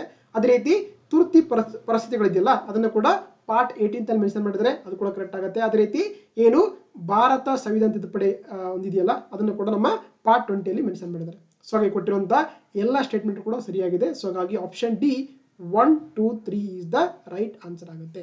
ಓಕೆನಾ? ನೋಡಿ ಇಲ್ಲಿ ಪಾರ್ಟ್ಸ್ ಕೊಟ್ಟಿದ್ದಾರೆ ಹೌದಾ? ಸೊ ಹಾಗಾಗಿ ಪಾರ್ಟ್ 9th ಇದೆಲ್ಲ that is talks about the municipalities. So ಹಾಗೆ ಸೊ ಪಾರ್ಟ್ 18th ಬಂದು ಎಮರ್ಜೆನ್ಸಿ ಪ್ರಾವಿನ್ಸಸ್ ಅಥವಾ ತುರ್ತು ಪರಿಸ್ಥಿತಿಗಳನ್ನು ಕರಿತೀವಿ ಅಲ್ವಾ. ಅದೇ ರೀತಿ ಪಾರ್ಟ್ 20 ಬಂದು ಅಮೆಂಡ್ಮೆಂಟ್ ಆಫ್ ದಿ ಕಾನ್ಸ್ಟಿಟ್ಯೂಷನ್ ಅಥವಾ ಭಾರತ ಸಂವಿಧಾನದ ತಿದ್ದುಪಡಿಯನ್ನು ಕರೀತಾರೆ. ಹೌದಾ ನೋಡಿ, ಅದೇ ರೀತಿ ಪಾರ್ಟ್ 15th ಅಲ್ಲಿ ಎಲೆಕ್ಷನ್ ಮೆನ್ಷನ್ ಮಾಡಿದ್ದಾರೆ. ಅದೇ ರೀತಿ ಪಾರ್ಟ್ 14th ಅಲ್ಲಿ ಟ್ರಿಬ್ಯುನಲ್ಸ್ ಅಂದ್ರೆ ನ್ಯಾಯಾಧಿಕರಣ ಮೆನ್ಷನ್ ಮಾಡಿದ್ದಾರೆ. ಅದೇ ರೀತಿ ಪಾರ್ಟ್ 17th ಅಲ್ಲಿ ಅಫಿಷಿಯಲ್ ಲ್ಯಾಂಗ್ವೇಜ್ ಅಥವಾ ಅಧಿಕೃತ ಭಾಷೆಗಳು ಮೆನ್ಷನ್ ಮಾಡಿದ್ದಾರೆ. ಸೊ ನಿಮಗೆಲ್ಲ ಕೂಡ ಗೊತ್ತಿರಬೇಕಾಗುತ್ತೆ. ಓಕೆನಾ. ಸೊ ಹಾಗಾಗಿ here option D 1 2 3 is the right answer. Next ನೋಡ್ತಾ ಹೋಗೋಣ ನೋಡಿ. ಸೊ ಅಗೇನ್ ಇದು ಕೂಡ ಒಂದು ಲಿಸ್ಟ್ ಬಗ್ಗೆ ಕೊಟ್ಟಿದ್ದಾರೆ. Which of the following statements is correct as per the constitution of India ಅಂತ ಕೇಳಿದ್ದಾರೆ. ಹೌದಾ. First statement inter state trade and commerce is state subject under the state list ಅಂತ ಕೊಟ್ಟಿದ್ದಾರೆ. ಅದೇ ರೀತಿ ಸೆಕೆಂಡ್ ಸ್ಟೇಟ್ಮೆಂಟ್ ಅಲ್ಲಿ inter state migration is A state subject under the state list ಅಂತ ಕೊಟ್ಟಿದ್ದಾರೆ. ಸೊ ಅದೇ ರೀತಿ ಆಪ್ಷನ್ ಸಿ ಅಲ್ಲಿ ಸ್ಟೇಟ್ಮೆಂಟ್ ಸಿ ಅಲ್ಲಿ inter state quarantine is A union subject under the union list ಅಂತ ಕೊಟ್ಟಿದ್ದಾರೆ. ಆಪ್ಷನ್ ಡಿ ಅಲ್ಲಿ corporation tax is A state subject under the state list ಅಂತ ಕೊಟ್ಟಿದ್ದಾರೆ. ಸೊ ಹಾಗಾದ್ರೆ ಈ ಕೊಟ್ಟಿರುವಂತಹ 4 ಸ್ಟೇಟ್ಮೆಂಟ್ಗಳಲ್ಲಿ ಯಾವುದು ಕರೆಕ್ಟ್ ಆಗಿರುವಂತಹ ಆಪ್ಷನ್ ಅಂತ ಕೇಳಿದ್ದಾರೆ, ಸ್ಟೇಟ್ಮೆಂಟ್ ಕೊಟ್ಟಿದ್ದಾರೆ. ಹೌದಾ. ಸೊ ನೋಡಿ, interstate trade and commerce ಇದೆಯಲ್ಲ, that is under the union list. ಇದು ಕೇಂದ್ರ ಪಟ್ಟಿಯಲ್ಲಿ ಬರುತ್ತೆ, ನಾಟ್ ಎ ರಾಜ್ಯ ಸ್ಟೇಟ್. ಸೊ ಹಾಗಾಗಿ ಫಸ್ಟ್ ಸ್ಟೇಟ್ಮೆಂಟ್ ತಪ್ಪಾಗುತ್ತೆ. ಅದೇ ರೀತಿ ಇಂಟರ್ ಸ್ಟೇಟ್ ಮೈಗ್ರೇಷನ್ ಇದೆಯಲ್ಲ, ಇದು ಕೂಡ it's a part of the union list. ಇದು ಕೂಡ ಕೇಂದ್ರ ಪಟ್ಟಿಯಲ್ಲಿ ಬರುತ್ತೆ, ನಾಟ್ ಎ ಸ್ಟೇಟ್. ಹಾಗಾಗಿ ಇದು ಕೂಡ ತಪ್ಪಾಗುತ್ತೆ. ಅದೇ ರೀತಿ ನೋಡಿ, ಕಾರ್ಪೊರೇಷನ್ ಟ್ಯಾಕ್ಸ್ ನಮಗೆಲ್ಲ ಗೊತ್ತಿರುವಂತೆ. ಸೊ ಆರ್ಟಿಕಲ್ 280 ಗೊತ್ತಾ ನಿಮಗೆ? Article 280 talks about the finance commission ಅಥವಾ ಹಣಕಾಸು ಆಯೋಗ. ಇದೇನ್ ಮಾಡುತ್ತೆ? ಕೇಂದ್ರ ಮತ್ತು ರಾಜ್ಯಗಳ ಮಧ್ಯೆ ಇರುವಂತಹ ಟ್ಯಾಕ್ಸ್ ಗಳನ್ನ ಹಂಚಿಕೆ ಮಾಡುತ್ತೆ. ಹೌದಾ. ದಟ್ ಈಸ್ ಕಾರ್ಪೊರೇಟ್ ಟ್ಯಾಕ್ಸ್ ಆಗಿದೆ. ಹಾಗಾಗಿ it is also under the union list only, not A state list ಅಂತ. ಇದು ಕೂಡ ತಪ್ಪಾಗುತ್ತೆ. ಆದ್ರೆ ಇಂಟರ್ ಸ್ಟೇಟ್ ಕ್ವಾರಂಟೈನ್ ಇದೆಯಲ್ಲ, ಆಕ್ಚುಲಿ ಇದೆ, it is mention in the union list ಅಲ್ಲಿ, ಇದು ಕೇಂದ್ರ ಪಟ್ಟಿ ಇದೆ. ಸೊ ಹಾಗಾಗಿ ಆಪ್ಷನ್ ಸಿ ಸರಿಯಾಗುತ್ತೆ. ಸೊ ಇಲ್ಲಿ ಕೊಟ್ಟಿರುವಂತ ಎಲ್ಲ ಕೂಡ part of the union list ಆಗಿದೆ, ಗೊತ್ತಿರಬೇಕು ನಿಮಗೆ. ಸೊ ಹಾಗಾಗಿ option C is the right answer. Next ನೋಡ್ತಾ ಹೋಗೋಣ ನೋಡಿ. ನಮಗೆ ನಮ್ಮ ಇಂಡಿಯನ್ ಕಾನ್ಸ್ಟಿಟ್ಯೂಷನ್ ಅಲ್ಲಿ ಇಂಟರ್ ಸ್ಟೇಟ್ ಕೌನ್ಸಿಲ್ ಅಂತ ಬರುತ್ತೆ. ಹೌದಾ. ಅಂತರ್ ರಾಜ್ಯ ಮಂಡಳಿ ಅಂತ ಕರೀತಾರೆ. ಇದ್ರ ಯಾರು ಅಧ್ಯಕ್ಷರಾಗಿರ್ತಾರೆ ಅಂದ್ರೆ ಇದರ ಅಧ್ಯಕ್ಷರಾಗಿರೋದು ಪ್ರೈಮ್ ಮಿನಿಸ್ಟರ್ ಆಗಿರ್ತಾರೆ. ಅದೇ ರೀತಿ ಇನ್ನೊಂದು ಬರ್ತವೆ ಜೋನಲ್ ಕೌನ್ಸಿಲ್ಸ್ ಅಂತ ಕರೀತಾರೆ. ಇವುಗಳ ಕನ್ನಡದಲ್ಲಿ ನಾವು ವಲಯ ಮಂಡಳಿಗಳನ್ನು ಕರೀತಾರೆ. ಇದರ ಅಧ್ಯಕ್ಷ ಯಾರಾಗಿರ್ತಾರೆ ಗೊತ್ತಿರಬೇಕು ನಮಗೆ? ಯೂನಿಯನ್ ಹೋಮ್ ಮಿನಿಸ್ಟರ್ ಅಥವಾ ಕೇಂದ್ರದ ಗೃಹ ಸಚಿವರು ಇದಕ್ಕೆ ಅಧ್ಯಕ್ಷರಾಗಿರ್ತಾರೆ. ಓಕೆನಾ. ಸೊ ಇದನ್ನ ಒರಿಜಿನಲ್ ಆಗಿ 5 ಜೋನಲ್ ಕೌನ್ಸಿಲ್ಗಳಿದ್ವು, ಬಟ್ ಆಮೇಲೆ ಒಂದು ಸೇರಿಸ್ತಾರೆ. ಟೋಟಲ್ ಆಗಿ ಈಗ 6 ಜೋನಲ್ ಕೌನ್ಸಿಲ್ಗಳಿದೆ. ಅಂದ್ರೆ is to, west, north, south, central ಅಂತಿದೆ. ನಮ್ಮ ಕರ್ನಾಟಕ ಬರುವಂಥದ್ದು ಸದರ್ನ್ ಜೋನಲ್ ಕೌನ್ಸಿಲ್ ಬರುತ್ತೆ. ಓಕೆನಾ. ಸೊ ನೋಡಿ, ಅದರಲ್ಲಿ ಒಂದು ವಿಶೇಷವಾಗಿ ಅಂದ್ರೆ ಲೇಟರ್ ಆಗಿ ಕ್ರಿಯೇಟ್ ಮಾಡಿರುವಂತ ಏನು ದ ನಾರ್ತ್ ಈಸ್ಟರ್ನ್ ಕೌನ್ಸಿಲ್ ಬಗ್ಗೆ ಕೇಳಿದ್ದಾರೆ ಕ್ವಶನ್ಸ್. ಹೌದಾ. ನೋಡಿ, the north eastern council was established by the north east council act of the 1971 subsequent to the amendment of the NEC act in 2002. ಅಂದ್ರೆ ಇದನ್ನ 2002ರಲ್ಲಿ ತಿದ್ದುಪಡಿ ಮಾಡಿದ್ದಾರೆ. So the council comprises which of the following members ಅಂತ ಕೇಳಿದ್ದಾರೆ. ಅಂದ್ರೆ ಏನೋ ಒಂದು ಈ ನಾರ್ತ್ ಈಸ್ಟರ್ನ್ ಕೌನ್ಸಿಲ್ ನ ಇರುವಂತಹ ಮೆಂಬರ್ಸ್ ಗಳನ್ನ ರೀಸೆಂಟ್ ಆಗಿ ತಿದ್ದುಪಡಿ ಮಾಡಿದಾರಲ್ಲ, ಹಾಗಾಗಿ ಯಾರು ಬರ್ತಾರೆ ಅಂತ ಕ್ವಶನ್ಸ್ ಕೇಳಿದ್ದಾರೆ. ಹೌದಾ. ಸ್ಟೇಟ್ಮೆಂಟ್ 1 ಅಲ್ಲಿ governor of the constituent state ಅಂತಿದೆ. ಸ್ಟೇಟ್ಮೆಂಟ್ 2 ಅಲ್ಲಿ chief minister of the constituent state ಅಂತಿದೆ. ಸೊ ಥರ್ಡ್ ಅಲ್ಲಿ 3 members to be nominate by the president of India ಅಂತಿದೆ.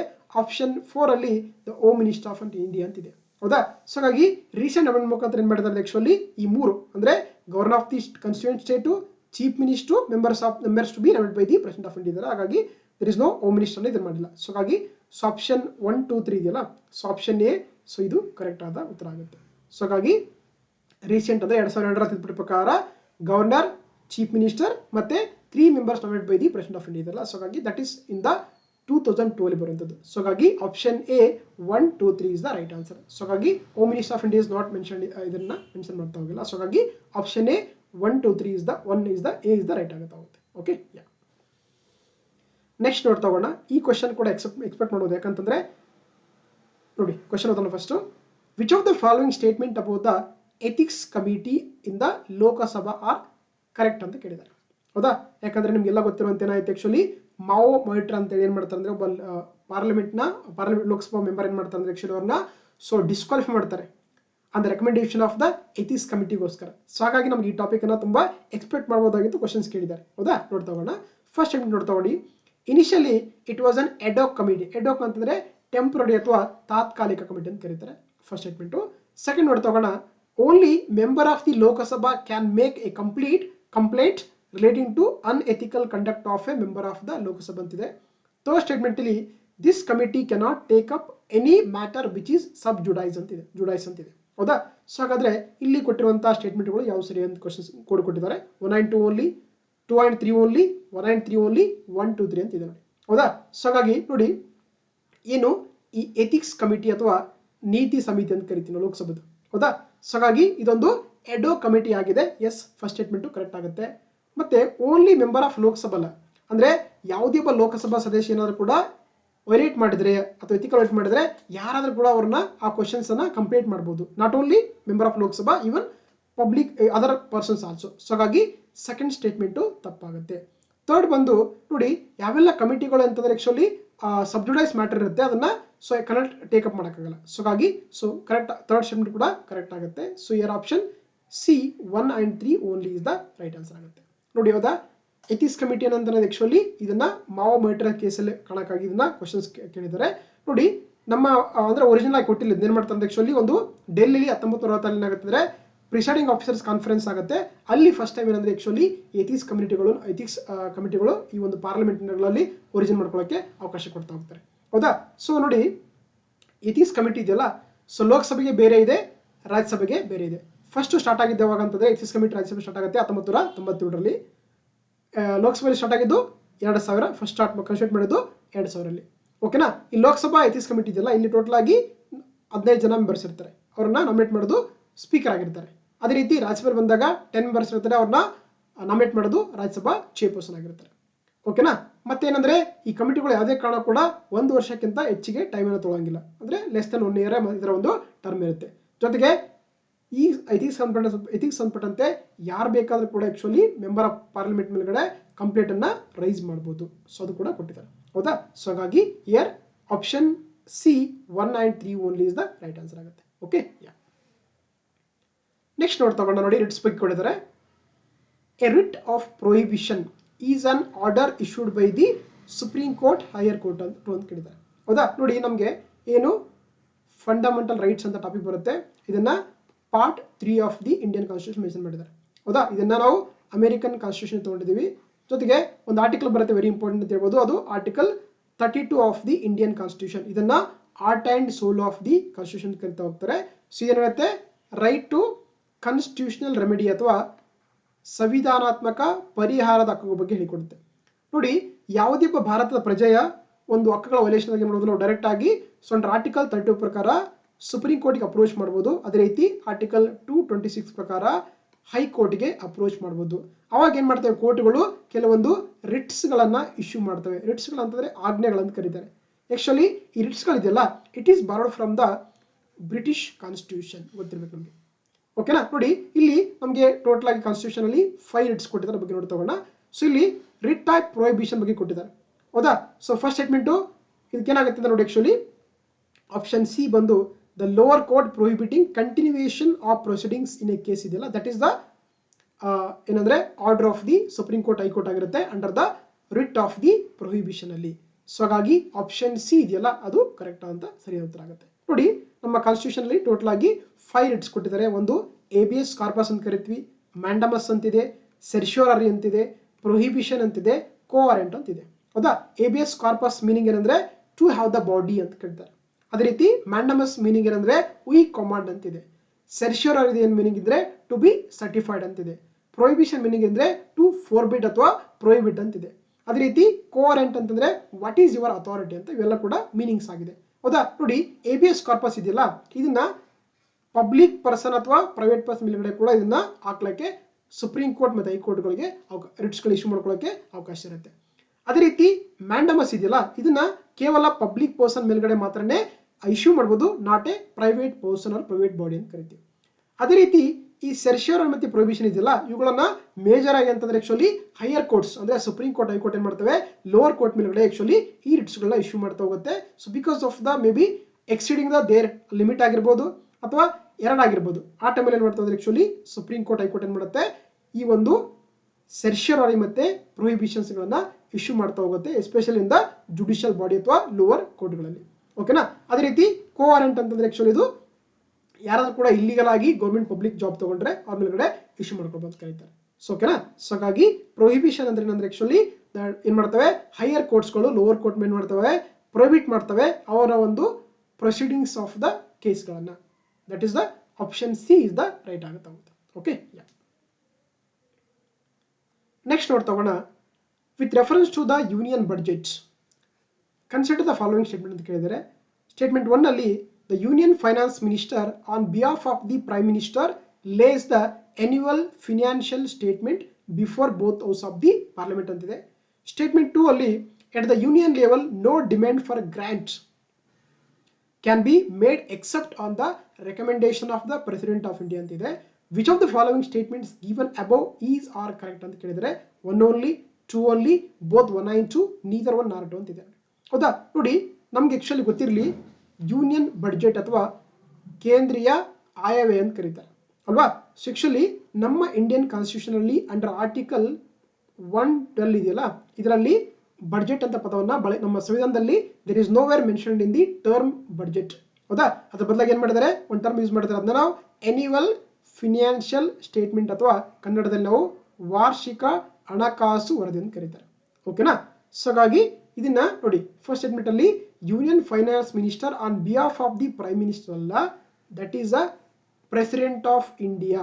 ಅಂದ್ರೆ ರಾಷ್ಟ್ರಪತಿಯ ಪರವಾಗಿ ಏನ್ ಮಾಡ್ತಾರೆ, ಹಣಕಾಸು ಮಂತ್ರಿಗಳು ನಮ್ಮ ಪಾರ್ಲಿಮೆಂಟ್ ಅಲ್ಲಿ ಬಜೆಟ್ ಅನ್ನ ಓದ್ತಾರೆ ಅಥವಾ ಅನೌನ್ಸ್ ಮಾಡ್ತಾರೆ, ಡಿಕ್ಲೇರ್ ಮಾಡ್ತಾ ಹೋಗ್ತಾರೆ. ಹೌದಾ. ಸೊ ಹಾಗಾಗಿ ಫಸ್ಟ್ ಸ್ಟೇಟ್ಮೆಂಟ್ ತಪ್ಪಾಗಿದೆ. On the behalf of the president of India lays the annual financial statement before both house of the parliament ಆಗುತ್ತೆ. ಸೊ ಹಾಗಾಗಿ first statement not prime minister, it's president of India. First statement ತಪ್ಪಾಗುತ್ತೆ. ಎರಡನೇ ನೋಡ್ತಗೋಣ. ನೋಡಿ, at the union level no demand for grant can be made except on the recommendation of the president of India. Yes, ಅಂದ್ರೆ parliament ಅಲ್ಲಿ ನೀವು ಏನಾದ್ರೂ ಕೂಡ grant ಬೇಕನ್ಕೊಂಡ್ರೆ ಅದನ್ನ so recommendation of the president of India necessary ಆಗಿರುತ್ತೆ. So ಹಾಗಾಗಿ second statement correct ಆಗುತ್ತೆ. ಸೊ ಇಲ್ಲಿ ಕರೆಕ್ಟ್ ಸ್ಟೇಟ್ಮೆಂಟ್ ಯಾವ್ದು ಅಂತ ಕೇಳಿದರೆ, so option B two only is the right answer ಆಗಿದೆ ನೋಡಿ. ಹೌದಾ. ಸೊ ಹಾಗಾಗಿ option B is the right answer. Next ನೋಡ್ತಗೋಣ. ಕನ್ಸಿಡರ್ ದ ಫಾಲೋವಿಂಗ್ ಸ್ಟೇಟ್ಮೆಂಟ್ಸ್ ಬಗ್ಗೆ ಕೇಳಿದ್ದಾರೆ. ಫಸ್ಟ್ ಸ್ಟೇಟ್ಮೆಂಟ್ ನೋಡ್ತಗೋಣ. It is the governor of the state who recognise and declare any community of that state as a scheduled tribe ಅಥವಾ ಎಷ್ಟೇ ಅಂತಿದೆ. Second statement ನೋಡ್ತಗೋಣ. The community declared as a scheduled tribe in a state need not be so in another state ಅಂತ ಕೊಟ್ಟಿದ್ದಾರೆ. ಹೌದಾ. So ಇಲ್ಲಿ ಯಾವ ಸ್ಟೇಟ್ಮೆಂಟ್ಗಳು correct ಆಗಿದೆ ಅಂತ, which of the following statements given above is are correct ಅಂತ ಕೇಳಿದರೆ, one only, two only, both one and two, neither one not two ಅಂತ ಕೊಟ್ಟಿದ್ದಾರೆ. ಹೌದಾ. ನೋಡಿ, ನಮ್ಮ ದೇಶದಲ್ಲಿ ಯಾವುದೇ ಒಂದು ಕಮ್ಯುನಿಟಿಯನ್ನ SC ST ಅಂತ ಡಿಕ್ಲೇರ್ ಮಾಡುವಂಥ ಅಧಿಕಾರ ಅಥವಾ ಘೋಷಿಸುವಂಥ ಅಧಿಕಾರ ಅಂತಂದ್ರೆ ಅದು ಪ್ರೆಸಿಡೆಂಟ್ ಆಫ್ ಇಂಡಿಯಾ ಇದೆ. ಸೊ ಅದಕ್ಕೆ ಗವರ್ನರ್ ಕೇವಲ ರೆಕಮೆಂಡೇಶನ್ ಮಾಡಬಹುದು. ಹೌದಾ. ಇಲ್ಲಿ ನೋಡಿದರೆ it is the governor of the state ಅಲ್ಲ, president of India recognise and declare any community of the state has the scheduled tribe ಅಂತ ಇದೆ. ಸೊ ಹಾಗಾಗಿ ಫಸ್ಟ್ ಸ್ಟೇಟ್ಮೆಂಟ್ ತಪ್ಪಾಗುತ್ತೆ.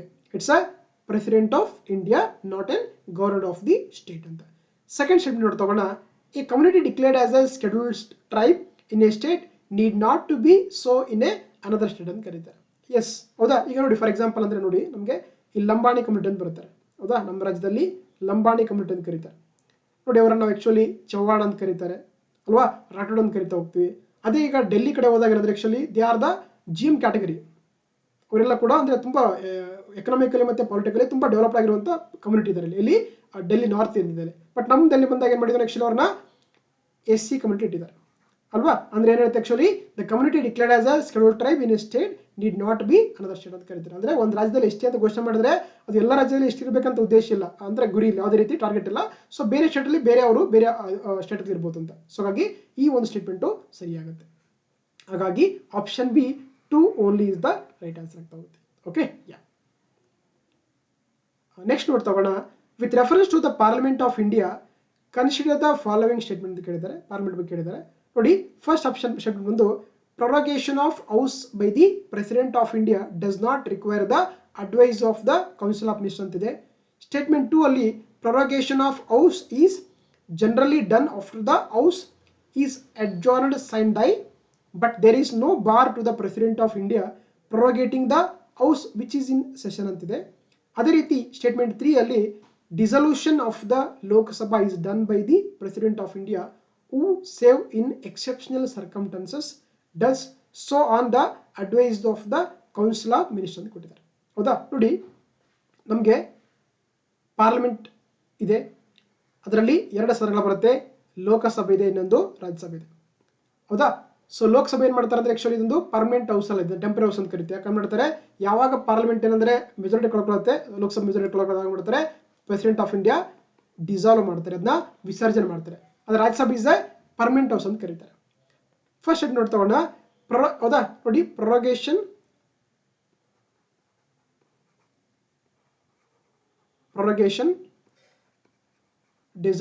ಡಿಸಾಲ್ವ್ ಅಂತ ಕರಿತೀವಿ ಅಥವಾ ಹೌದಾ, ಡಿಸಲ್ಯೂಷನ್ ಮತ್ತೆ ಅಡ್ಜಾರ್ಮೆಂಟ್ ಅಂತ ಕರೀತಾರೆ. ಸೊ ಈ ಪದಗಳ ಬಗ್ಗೆ ನಿಮಗೆ ಗೊತ್ತಿರಬೇಕು. ಅಡ್ಜಾರ್ಮೆಂಟ್ ಅಂತ ಕರೀತಾರೆ, ಜೊತೆಗೆ ಅಡ್ಜಾರ್ಮೆಂಟ್ ಸೈನ್ ಡೈ ಅಂತ ಬರುತ್ತೆ.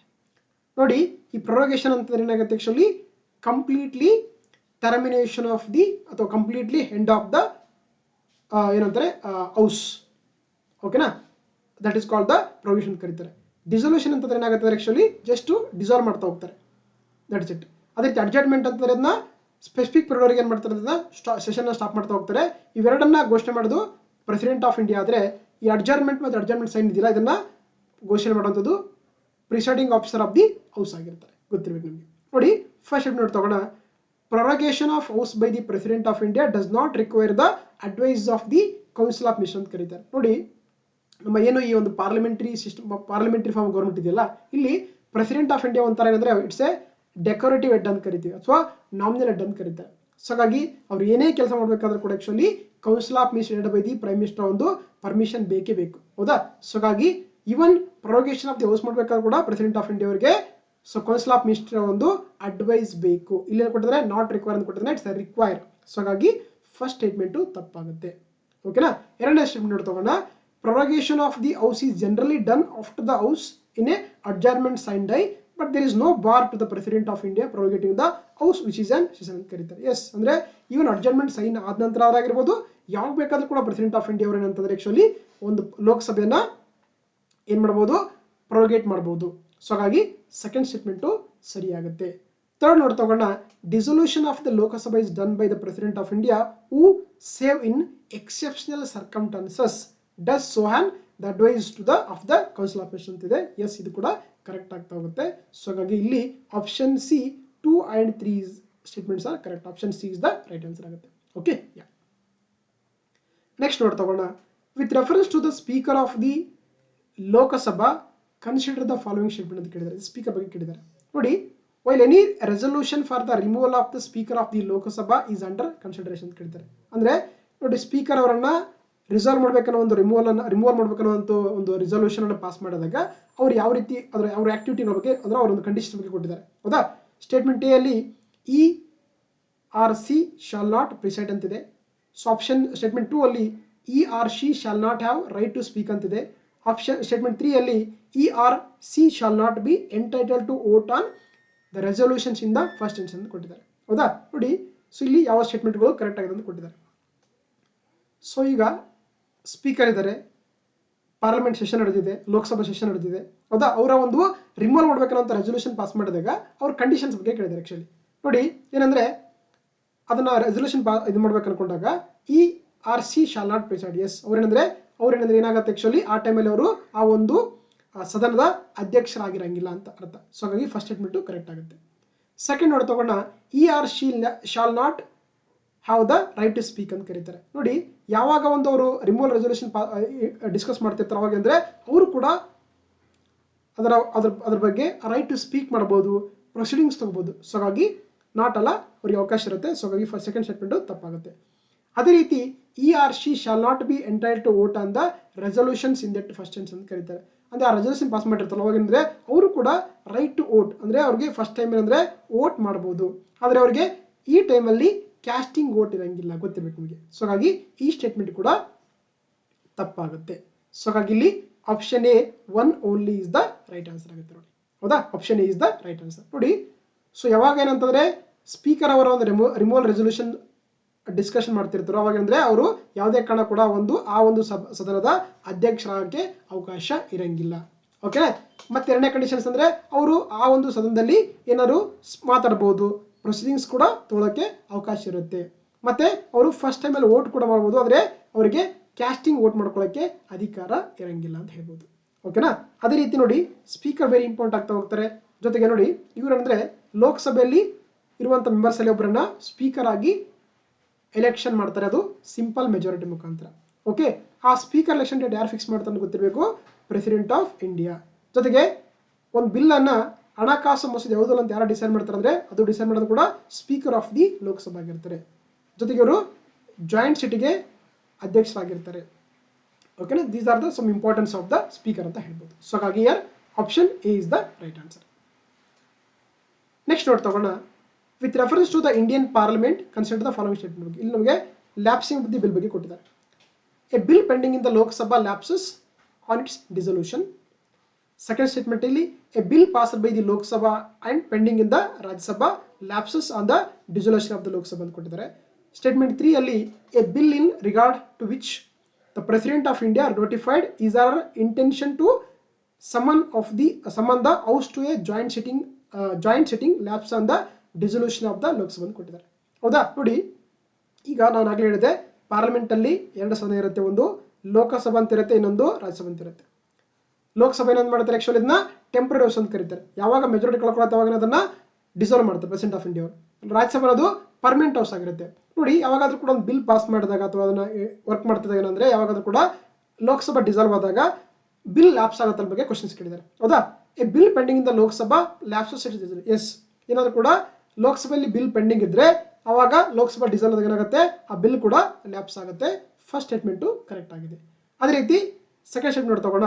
A bill passed by the Lok Sabha and pending in the Rajya Sabha lapses on the dissolution of the Lok Sabha ಅಂತ ಕರೀತಾರೆ. ಹೌದಾ. ಈಗ ಲೋಕಸಭಾ ಡಿಸಾಲ್ವ್ ಆಗಿದೆ, ಆಲ್ರೆಡಿ ಬಿಲ್ ಪಾಸ್ ಮಾಡಿ ರಾಜ್ಯಸಭೆ ಕಳಿಸಿದೆ, ಅವಾಗ ಕೂಡ ಏನಾಗುತ್ತೆ, ಆ ಬಿಲ್ಲು ಲ್ಯಾಪ್ಸ್ ಆಗುತ್ತೆ. ಸೊ ಹಾಗಾಗಿ ಸೆಕೆಂಡ್ ಸ್ಟೇಟ್ಮೆಂಟ್ ಕೂಡ ಕರೆಕ್ಟ್ ಆಗುತ್ತೆ. ನೋಡಿ ಸೊ ಆದ್ರೆ ಈ ಬಿಲ್ ಏನಂದ್ರೆ ಲೋಕಸಭೆಯಲ್ಲಿ ಪಾಸ್ ಆಗಿದೆ, ರಾಜ್ಯಸಭೆಯಲ್ಲಿ ಪಾಸ್ ಆಗಿದೆ, ಅಥವಾ ಏನೋ ಡಿಸ್ಪ್ಯೂಟ್ ಇದೆ ಎರಡು ಬಿಲ್ ಮಧ್ಯೆ, ಅವಾಗ ಏನ್ ಮಾಡ್ತಾರೆ ಪ್ರೆಸಿಡೆಂಟ್ ಆಫ್ ಇಂಡಿಯಾ ಏನ್ ಮಾಡ್ತಾರೆ, ಆ ಬಿಲ್ ಸಂಬಂಧಪಟ್ಟಂತೆ ಜಾಯಿಂಟ್ ಸಿಟಿಗೆ ನೋಟಿಫೈ ಮಾಡ್ತಾರಲ್ಲ. ಸೊ ಅವಾಗ ಏನಾಗುತ್ತೆ ಅಂದ್ರೆ ಲೋಕಸಭಾ ಡಿಸಾಲ್ವ್ ಆದ್ರೂ ಕೂಡ ಆ ಬಿಲ್ಲು ಲ್ಯಾಪ್ಸ್ ಆಗಂಗಿಲ್ಲ. ಸೊ ಹಾಗಾಗಿ ಇಲ್ಲಿ ಲ್ಯಾಪ್ಸ್ ಅಂತ ಕೊಟ್ಟಿದ್ರೆ ಇದು ತಪ್ಪಾಗುತ್ತೆ. ಸೊ ಹಾಗಾಗಿ ಇಲ್ಲಿ option A B 1 and 2 only is the right answer ಆಗುತ್ತೆ. ಓಕೆ. ಯಾ. ನೆಕ್ಸ್ಟ್ ನೋಟ್ ತಗೋಣ.